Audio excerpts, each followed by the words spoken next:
தோட்டம் எப்படி இருக்கு? நல்லாயிருக்கும். தோட்டம் நல்லா வெற்றியாக வச்சுருக்கேன் அப்படின்னு சொல்கிறாரு. நான் 4 வருஷமாகவே நான் யாரையுமே கூப்பிடலை, நானே தான் செஞ்சுட்டுருக்கேன். ஆனால் இன்றைக்கி வந்து இவர் சொல்லும் போது நமக்கு ரொம்ப சந்தோஷமாக இருக்குது. ஒரு கை சரி கிடையாது ஒரு பாவம். அந்த ஒரு கையாலேயே அவர் பாருங்கள் எவ்வளோ பாருங்கள் பாவம். ஒரு கையை வச்சு தான் அவ்வளோ இடமும் அங்கெல்லாம் ஃபுல்லாக பெருக்கியிருக்காரு. அந்த கடைசி பாருங்கள் ஒரு கையை வச்சு தான் அவருக்கு ஒரு வேலை கொடுத்தாப்புல இருக்கும். அப்படிங்கிறதுனால தான் அவரை கூப்பிட்டேன்.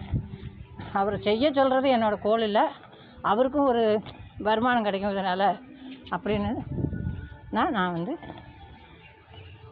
இவங்களை கூப்பிட்டது.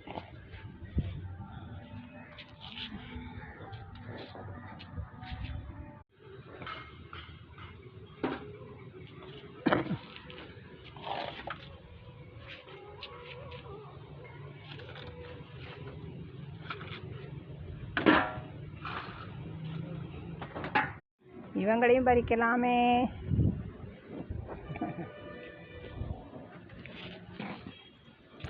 வாங்க பறிச்சிருவோம். இந்த சாயங்கால வேளையில் பூவை பறித்து கோவிலுக்கு கொடுக்க போகிறேன். பறிச்சப்புறம் பார்க்கலாம். அவரு இதனால் ஒரு வருமானம் அவருக்கு கிடைக்கும் அப்படிங்கிறது தான் என்னோடய நோக்கம். சரிங்களா? பூவை வந்து நான் இப்போ வந்து எங்கள் கோயிலில் லலிதா சஹஸ்ரநாம அர்ச்சனைக்கு அதுக்காக நான் கொண்டு போகிறேன். அங்கே இருக்கிற சிகப்பரளியும் பறிச்சுட்டு கொண்டு போகலாம் அப்படிங்கிறது என்னோடய எண்ணம்.